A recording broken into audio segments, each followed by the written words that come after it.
बिस्मिल्लाहिर्रहमानिर्रहीम। अस्सलाम वालेकुम नाज़रीन, welcome back to my channel. दोस्तों, आप कैसे हैं? आज की इस वीडियो में मैं आपको बताऊंगी कि सहरी और अफ्तार में क्या चीज़ खानी चाहिए और क्या नहीं। इससे पहले मेरी तमाम दोस्तों से रिक्वेस्ट है कि जिन दोस्तों ने अभी तक हमारे चैनल को सब्सक्राइब नहीं किया वो जल्दी से सब्सक्राइब कर लें और बेल आइकन पर यस कर दें, ताकि हमारी जो भी न्यू वीडियो अपडेट होगी इसका नोटिफिकेशन सबसे पहले आपको मिले। व्यूअर्स, जैसा कि आप जानते हैं कि इस्लामी महीनों में माह रमज़ान को ख़ास अहमियत और मुकाम हासिल है। इस माह में दुनिया भर में मुसलमान बाखुशी रोज़े रखते हैं। रोज़े रखने वाला शख्स सहरी खाने के बाद सारा दिन खुद को खाने पीने से रोके रखता है और मगरिब के वक्त अफ्तारी करता है। एक रोज़ादार के लिए सारे दिन भूखे पेट रहने के बाद अफ्तारी नहायत अहमियत की हामिल होती है, लेकिन खाने में बदपरहेज़ी के बायस सेहत पर मनफी असरात मरतब हो सकते हैं, क्योंकि अफ्तारी के वक्त हर कोई बहुत ज़्यादा और बहुत कुछ खाना चाहता है। तो यहाँ हम आपको बताएंगे कि अफ्तारी के वक्त आपको क्या और किस तरह खाना चाहिए।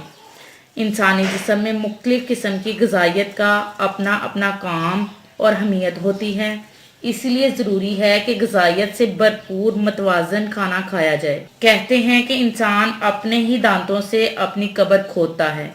आज दुनिया में आबादी का एक बड़ा हिस्सा खुराक की कमी की वजह से बीमारी और मौत का शिकार है, तो दूसरा हिस्सा खुराक की ज़्यादती की वजह से दुनिया भर के मुसलमान आजकल माह रमज़ान मना रहे हैं। और इस्लामी अलूम के माहिरीन कहते हैं कि जो लोग रोज़े रखते हैं वो सुबह से शाम तक खाना पीना तर्क करके रूहानी और जिस्मानी फ़वाइद हासिल करने के साथ साथ एक रूहानी तजर्बे से भी गुज़रते हैं।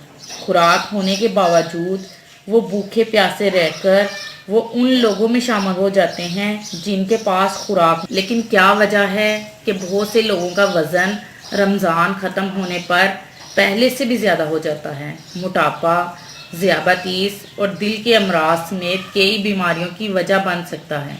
जिस तरह जितने पैसे हम कमाते हैं इसमें से खर्च करने के बाद जो बच जाता है वो हमारे पास जमा हो जाता है। बिल्कुल इसी तरह जो ग़िज़ा हम खाते हैं इसमें से जितनी तवानाई हम इस्तेमाल कर लेते हैं इसके बाद बच जाने वाली तवानाई हमारे जिस्म में जमा होकर हमारा वज़न बढ़ाने की वजह बनती है।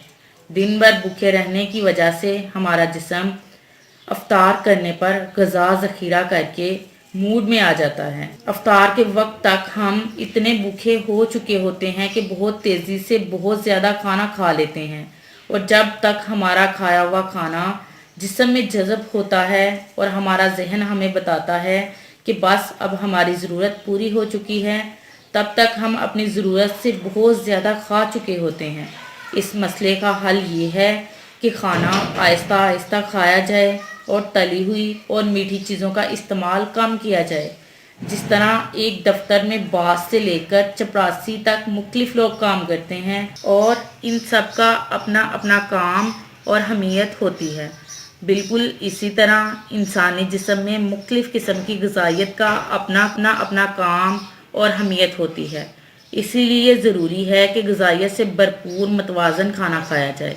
मतवाज़न ग़िज़ा में फल, सब्ज़ी, दूध और दूध से बनी चीज़ें, गोश्त, मछली, मुर्गी और अनाज, ये सब चीज़ें आती हैं।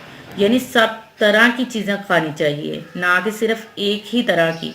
पानी का इस्तेमाल भी मौसम के लिहाज से इतना करना चाहिए कि इंसान का पेशाब पानी के रंग का हो। पीले पेशाब का मतलब है कि इंसान कम पानी पी रहा है। वो लोग जिन्हें कोई बीमारी हो, ख़ुसूसन ज़ियाबतीस या दिल के अमराज के मरीज़, इन्हें डॉक्टर के मशवरे से खाना पीना चाहिए। रमज़ान में सेहतमंद रहने के लिए सहर और अफ्तार में क्या खाया जाए और किन चीज़ों से परहेज़ किया जाए, वो ये है कि चक्की के आटे की रोटी का इस्तेमाल किया जाए। दलिया या दूसरे किसी और इसबगोल की भूसी का इस्तेमाल हमें देर तक भरे पेट का एहसास दिलाता है और सेहत के लिए भी अच्छा है। گوشت، مچھلی، مرغی اور انڈے کا استعمال اپنی صحت اور بیماری کو سامنے رکھتے ہوئے اور دودھ سے بنی چیزیں بھی استعمال کی جا سکتی ہیں۔ پھل خصوصاً کھجور بھی استعمال کی جا سکتی ہے، جبکہ پانی کا استعمال زیادہ کیا جانا چاہیے۔ افطار میں پھل یا بغیر پاپڑی کی چنا چاٹ کھا کر افطار کیا جا سکتا ہے، لیکن ان چیزوں میں چینی، نمک اور تیل کا استعمال نہ کریں۔ افطار کے بعد نماز کا وقفہ ضرور کریں تاکہ کھائی ہوئی غذا جسم میں جا کر ہماری ابتدائی بھوک مٹا دے، اور پھر جب ہم کھانا کھائیں تو زیادہ نہ کھائیں تاکہ ہمارا وزن بھی حد میں رہے اور ہم تندرست بھی رہیں۔ ویورز، یہ تھی میری آج کی ویڈیو۔ کیسی لگی آپ کو میری آج کی ویڈیو؟ اگر پسند آئی ہو تو پلیز لائک کریں، شیئر کریں اور کمنٹس کریں۔ ملتے ہیں انشاءاللہ ایک اور زبردست ویڈیو کے ساتھ۔ تب تک کے لیے اجازت دیجیے گا۔ Thank you watch this video. اللہ حافظ۔